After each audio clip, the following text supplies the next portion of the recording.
Hello everyone, good morning to all of you. Welcome to logic Pathshala. आज के इस video में हम कवर करेंगे 28 नवंबर की इम्पॉर्टेंट करंट अफेयर्स के क्वेश्चंस। फ्रेंड्स, इस वीडियो का जो पीडीएफ है वो आप लोगों को हमारे टेलीग्राम ग्रुप से मिल जाएगा, लॉजिक पाठशाला 16, जिसका लिंक आपको दिया गया है डिस्क्रिप्शन बॉक्स में। सो चलिए फ्रेंड्स, आज के सेशन को स्टार्ट करते हैं मोटिवेशन कोट से। Good things take time. अच्छी चीज़ें देखिए थोड़ा समय लेती हैं, लेकिन ऐसा नहीं है कि कोई भी अच्छी चीज़ पॉसिबल नहीं हो सकती। सब चीज़ पॉसिबल हो सकती है, सिर्फ हमें पेशेंस रखना होता है और बहुत सारा हार्ड वर्क करना है। कई बार हम अपने काम में बहुत बार देखिए फेलियर को भी फेस करते हैं, लेकिन हमें रुकना नहीं है, हमें धैर्य रखना है, हमें फिर से दोबारा से हिम्मत करके इस काम को शुरू करना है और अपने ऊपर कॉन्फिडेंस रख के उसे कंप्लीट भी करना है। तो फ्रेंड्स, कहते हैं ना कि सब्र का फल मीठा होता है, तो वो ज़रूर मीठा होता है, लेकिन उसके लिए थोड़ा सा पेशेंस रखना बहुत ज़रूरी है। तो चलिए फ्रेंड्स, स्टार्ट करते हैं एक इम्पॉर्टेंट क्वेश्चन से। सो पहला क्वेश्चन देखिए क्या है। Who takes oath as a prime minister of New Zealand. तो अभी न्यूजीलैंड के प्राइम मिनिस्टर के रूप में किसने शपथ ली है? तो न्यूजीलैंड के नए प्राइम मिनिस्टर कौन बन गए हैं अब? Christopher Luxon. ध्यान रखेंगे, क्रिस्टोफर लक्सन, इन्होंने न्यूजीलैंड के प्राइम मिनिस्टर के रूप में शपथ ले ली है। और अगर बात करें कि ये शपथ उन्होंने उनको किसने दिलाई है, तो ये जो पूरी सेरेमनी हुई थी इसकी अध्यक्षता की थी वहाँ के गवर्नर जनरल सिंडी किरो ने, और उन्होंने ही जो है उन्हें न्यूजीलैंड के प्राइम मिनिस्टर पद की शपथ दिलाई है। न्यूजीलैंड की बात करते हैं, कैपिटल है यहाँ की वेलिंगटन और करेंसी है यहाँ की न्यूजीलैंड डॉलर। अब फ्रेंड चलिए कुछ रिवीजन कर लेते हैं यहाँ के मतलब और अदर कंट्रीज़ के प्राइम मिनिस्टर और प्रेसिडेंट की जो कि न्यूली अपॉइंट हुए हैं। जैसे स्पेन में अभी प्राइम मिनिस्टर कौन बने हैं? पेड्रो शांचेस, ये री इलेक्ट हुए हैं, दोबारा से यहाँ के प्राइम मिनिस्टर बने। स्लोवाकिया के 4th टाइम प्राइम मिनिस्टर बने हैं रॉबर्ट फिको। इक्वाडोर के प्रेसिडेंट अपॉइंट हुए हैं डेनियल नोबोआ। गेबॉन के प्रेसिडेंट बने जैन ब्राइस ओलिग्वी। और सिंगापुर के प्रेसिडेंट कौन बने हैं? इंडियन ओरिजिन शनमन थर्मन शनमुगरतनम। तो ये इंडियन ओरिजिन है, भारतीय मूल के हैं, जो कि सिंगापुर में बने हैं प्रेसिडेंट। नेक्स्ट क्वेश्चन देखिए। अगला क्वेश्चन है, which of the following countries have agreed to resume the trilateral leaders summit. कौन सा देश देखिए जो त्रिपक्षीय नेता शिखर सम्मेलन है इसको फिर से शुरू करने के लिए सहमत हुए हैं? तो यहाँ पे 3 कंट्रीज जो हैं इस समिट को फिर से देखिए शुरू करने पर ये तीनों कंट्रीज सहमत हुई हैं। तो आंसर है यहाँ पे चाइना, जापान और साउथ कोरिया। तीनों ही कंट्रीज जो है एग्री हुई हैं to resume the trilateral leaders summit के लिए। ये जो देश हैं देखिए, ये जो तीनों कंट्रीज़ हैं वो जल्द ही एग्री हो गए हैं to restore and normalise 3 nation cooperation. यानी तीनों कंट्रीज़ एक दूसरे को सहयोग करने की के लिए पूरी तरह से नॉर्मलाइज हो गई हैं कि भाई एक दूसरे को सहयोग करेंगे अलग अलग एरियाज़ में, जैसे कि people to people exchange, trade, technology, public health, sustainable development, security. तो ये जो डिफरेंट डिफरेंट एरियाज़ हैं इसमें तीनों कंट्रीज़ एक दूसरे को सहयोग करेंगी और इस पे तीनों ही कंट्रीज जो है वो अभी एग्री भी हुई हैं। नेक्स्ट क्वेश्चन है, which edition of the India water impact summit was organised. So अभी भारत जल प्रभाव जो शिखर सम्मेलन है इसका कौन सा एडिशन देखिए आयोजित किया गया था? सो अभी इसका ये जो समिट है इसका हुआ था अभी 8th एडिशन। याद रखिएगा कौन सा एडिशन हुआ इसका? अभी 8th एडिशन हुआ। इस समिट को ऑर्गेनाइज किया था national mission for clean Ganga और centre for Ganga river basin management and studies, जिसे शॉर्ट में कहते हैं सी गंगा। तो इन्होंने मिलके जो है इस समिट को ऑर्गेनाइज किया था। एक और इम्पॉर्टेंट पॉइंट, इस समिट की थीम याद रख लीजिएगा, डेवलपमेंट वाया विस वाया अ विस लैंड वाटर एंड रिवर्स। ये जो है इस समिट की थीम रही। अब इस समिट का मेन उद्देश्य क्या था इसके बारे में बात करते हैं। तो देखिए, to bring together scientific expert and government representative. जितने भी देखिए गवर्नमेंट रिप्रेजेंटेटिव हैं और जो साइंटिफिक एक्सपर्ट हैं उनको एक साथ लेके आना ताकि एड्रेस किया जा सके dynamic challenges and opportunities in India's water sector. तो भारत के जल क्षेत्र में जो भी देखिए चैलेंजेस आते हैं, जो भी अपॉर्चुनिटीज़ हैं, उनको उनका समाधान करने के लिए देखिए जितने भी साइंटिफिक एक्सपर्ट हो गए और जो गवर्नमेंट रिप्रेजेंटेटिव हैं उनको एक साथ लेके आना इस समिट का मेन उद्देश्य था। और ये समिट का कौन सा एडिशन हुआ था, तो याद रखेंगे 8th एडिशन। नेक्स्ट क्वेश्चन देखिए, the Ayurveda Gyan Naipunya initiative has been launched by dash for physician working in the field of Ayurveda. So Ayurveda के फील्ड में काम करने वाले जो फिजिशियन है, चिकित्सक है, उनके लिए किसके द्वारा जो है अभी आयुर्वेद ज्ञान निपुण्य जो पहल है ये शुरू की गई, जिसे शॉर्ट में कहा गया है अग्नि। इसका पूरा नाम ज़रूर याद रखेंगे, आयुर्वेदा ज्ञान निपुण्य इनिशिएटिव। तो अभी इस इनिशिएटिव को किसने शुरू किया? The right answer is centre council for research in Ayurvedic science. तो इन्होंने जो है अभी अग्नि इनिशिएटिव जो है इसे लॉन्च किया है। मेन उद्देश्य क्या है इसका, कि जो आयुर्वेदा के फील्ड में जो फिजिशियन काम करते हैं उनके लिए इस पहल को शुरू किया गया। इस इनिशिएटिव को लॉन्च किया था centre council for research in Ayurvedic science ने, ये तो ज़रूर याद रखना है।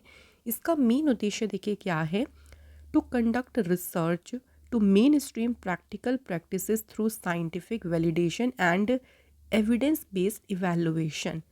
सो इस पहल का मेन उद्देश्य है कि जो एविडेंस बेस्ड इवैल्यूएशन है और साइंटिफिक जो वैलिडेशन हो गया उसके माध्यम से जो भी देखिए प्रैक्टिसेस हैं उनको मेन स्ट्रीम यानी मुख्य धारा में लाने के लिए रिसर्च करना, रिसर्च को कंडक्ट करना ही इसका मेन उद्देश्य है।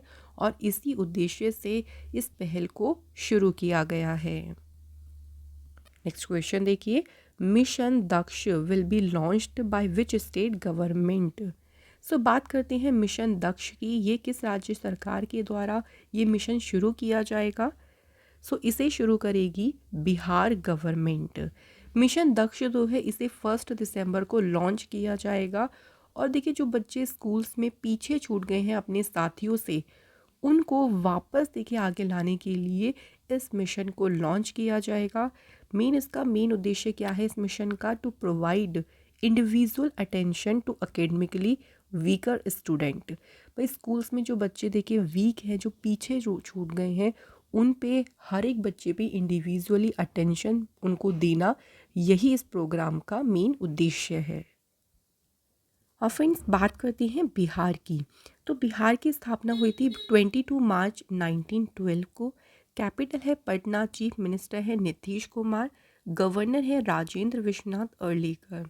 बिहार के जो फोक डांसेस हैं उनमें है विदेशिया, जट जातिन, झुमरी, झिझिया, कजरी, पाइका, फागुआ। लोकसभा सीटें हैं 40, राज्यसभा की सीटें हैं 16 और यहाँ पे असेंबली सीट्स हैं 243। बिहार से मैं आपको कुछ और इम्पॉर्टेंट न्यूज़ को रिवाइज़ करा देती हूँ। बिहार के चीफ मिनिस्टर ने देखिए अभी यहाँ पे रबी महाअभियान जो है इसे लॉन्च किया था। इसके अलावा बिहार के चीफ मिनिस्टर ने बिहार में जो राजगीर जगह है वहाँ पे हर घर गंगाजल प्रोजेक्ट को लॉन्च किया। इसके अलावा देखिए बिहार की गवर्नमेंट के द्वारा एक राइनो टास्क फोर्स का गठन किया गया ताकि वाल्मीकि टाइगर रिजर्व में जो राइनो कंजर्वेशन है उसको रिवाइव किया जा सके। चलिए बात करते हैं नेक्स्ट क्वेश्चन की। India's first sloth bear rescue centre is located in which state. तो इंडिया का जो पहला देखिए स्लॉथ भालू बचाव केंद्र है, ये किस राज्य में स्थित है? तो ये केंद्र कहाँ पे लोकेटेड है? आंसर कर्नाटक। कर्नाटक स्टेट में जो है इंडिया का पहला sloth bear rescue centre located है। अभी देखिए न्यूज़ में क्यों रहा था, क्योंकि ये जो इनिशिएटिव था इसे कर्नाटका के बानीरघट्टा नेशनल पार्क में 2000 है उसमें शुरू किया गया था। और देखिए अभी जो है इसके ऑपरेशन के आप कह सकते हैं कि 18 साल जो है इसने अभी अपने ऑपरेशन के मार्क करे हैं, या इसके 18 साल पूरे हो गए। तो इसी तरह से मतलब यहाँ पे जब ऑपरेशन शुरू किया गया था उसके 18 साल कंप्लीट हो गए, उसी को मार्क किया गया। अभी इसने न्यूज़ में भी रहा था।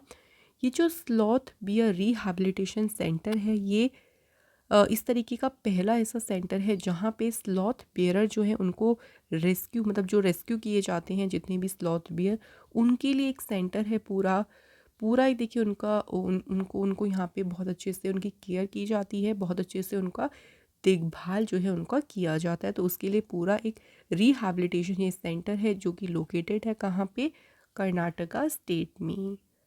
कर्नाटक की बात करते हैं सो कैपिटल है बेंगलुरु, चीफ मिनिस्टर हैं सिद्धारमैया, गवर्नर हैं Thawar Chand Gehlot.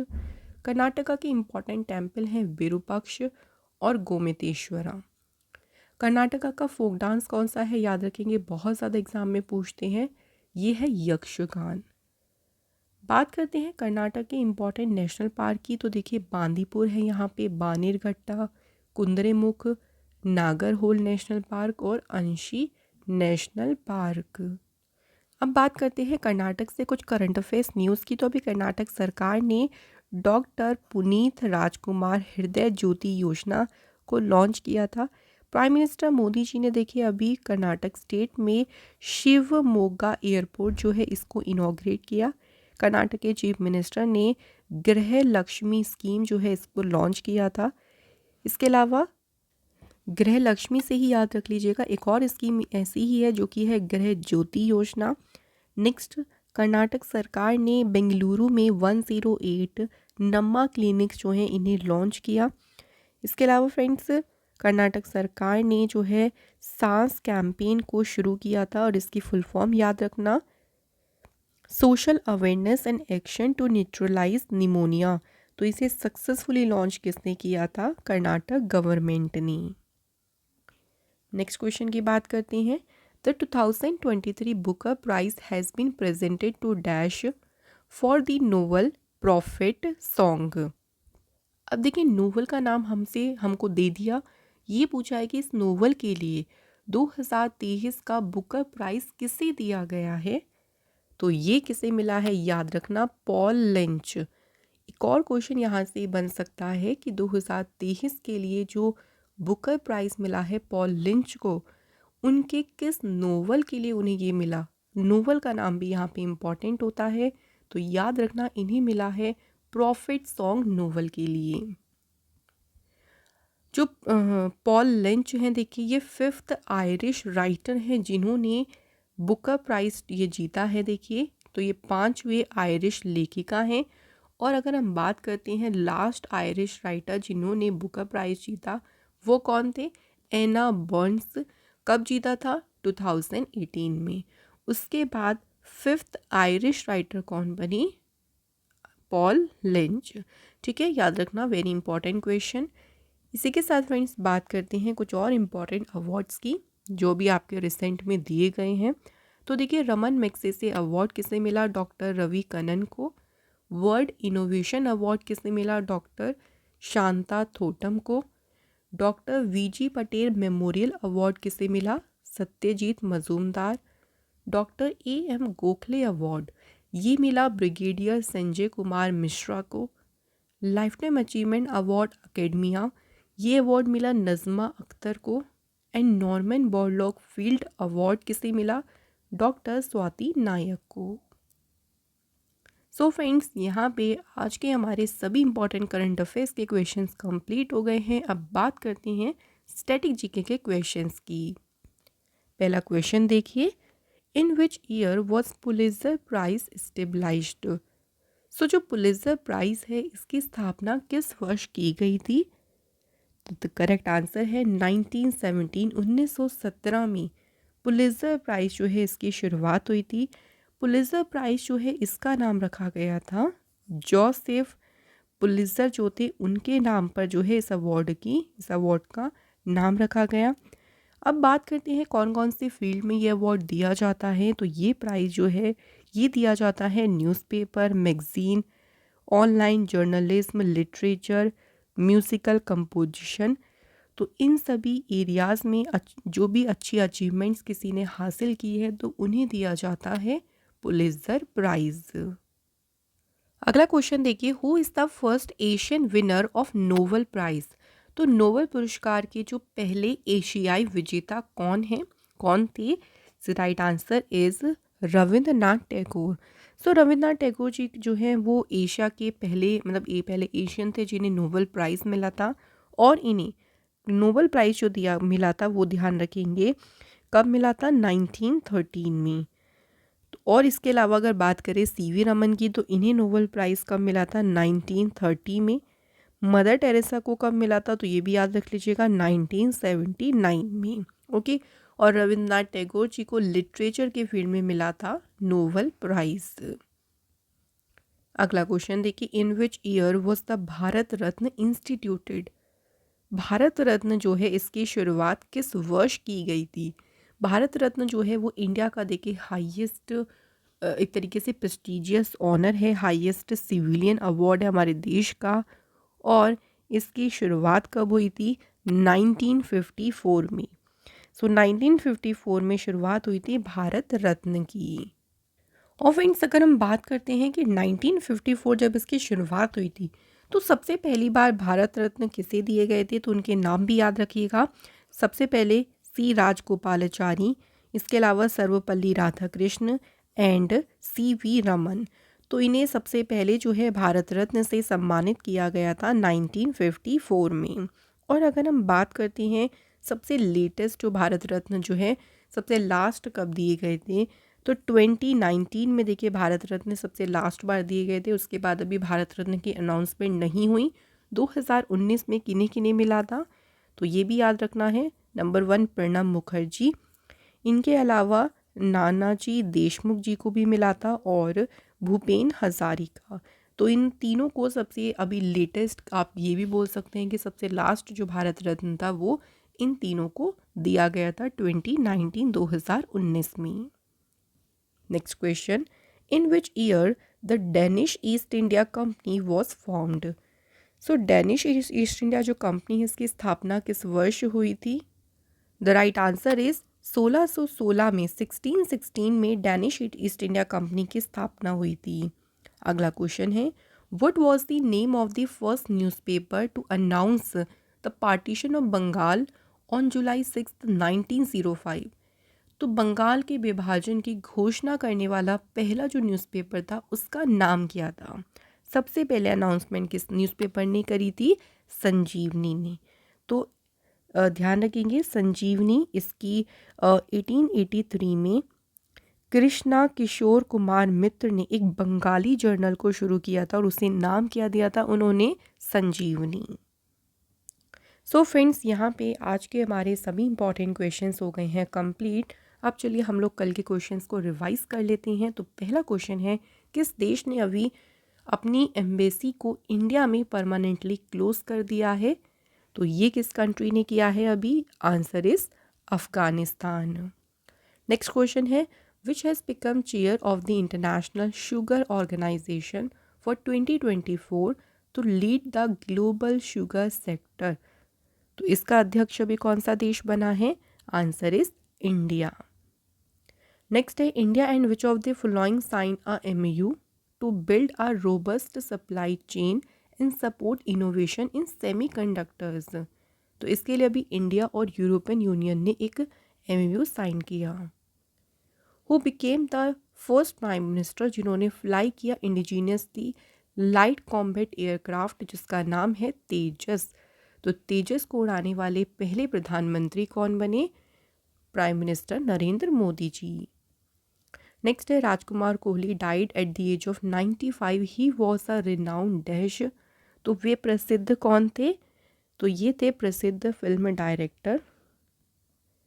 Next question, which will become the first solar expressway in Uttar Pradesh. Uttar Pradesh का पहला सोलर एक्सप्रेसवे कौन सा बनेगा? बुंदेलखंड एक्सप्रेसवे। नेक्स्ट है देखिए, नेक्स्ट फिकी के प्रेसिडेंट के रूप में किसे चुना गया है? तो अगले जो फिकी के प्रेसिडेंट बनेंगे उनका नाम है Anish Shah.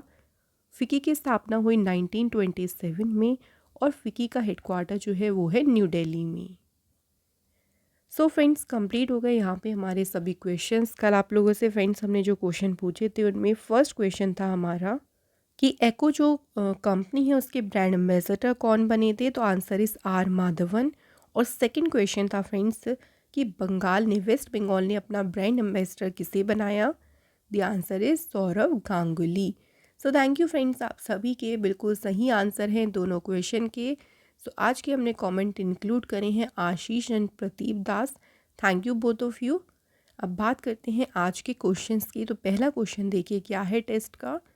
Who is selected for Lata Mangeshkar award 2023?